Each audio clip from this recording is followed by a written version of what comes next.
First things first, let's find a hoop spot. Here we go. We found one. Yay!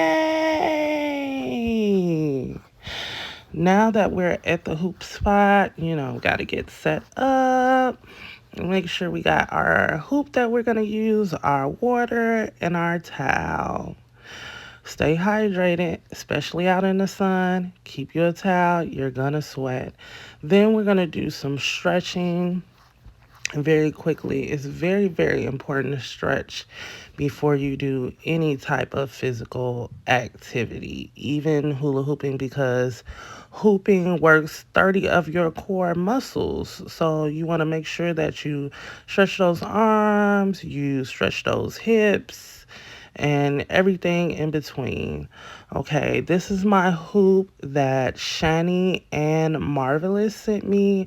I've had this hoop for like 2 years, maybe even 3. So now it has, some wear and tear on it. But as you can see, it's a very large hoop. The way I measure if I can use a hoop around my waist or not is I sit it down in front of me, and at the least your hoop needs to reach from your feet to your belly button, and then that's how you know that your hoop is wide enough for you to hula hoop with. Okay, so we're gonna get started. So there's 3 ways you can hoop. This is the first way. So you want to make sure you stand up tall. You want to make sure the hoop touches your back and is leveled right across from your belly button.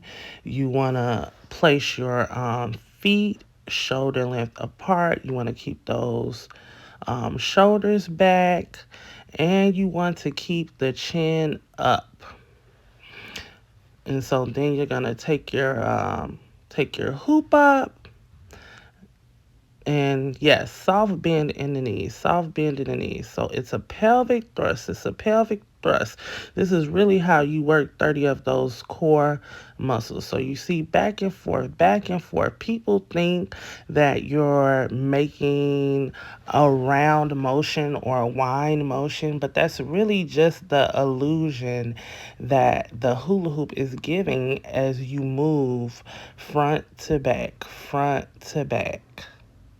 And so I threw a little side view in there, put a little couple of slow-mos in here so you can really see the technique. Okay, now this is the second way that you can hula hoop, which is you're going to keep that posture again, keep those feet shoulder length apart, shoulders back, chin up. This is side to side, side to side, side to side, side to side, like you twerking, but not really. Again, you want to keep the hoop on your back and leveled across from your belly button. And here we go, side to side, side to side, side to side. Again, people think you're making a round motion, but you're not. It's just the illusion that the hula hoop is giving, especially when you're rocking side to side.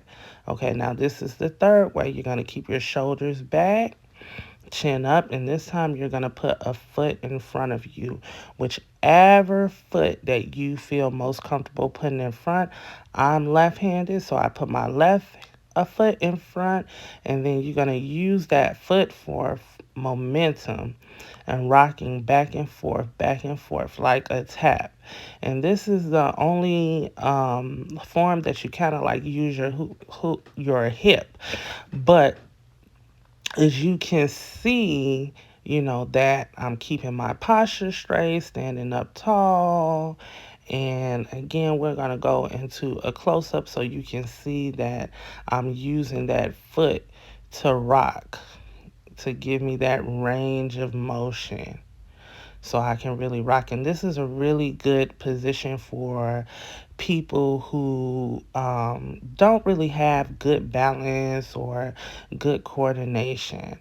And so that was the 3 ways that you can keep the hula hoop up on your waist. Next video coming soon.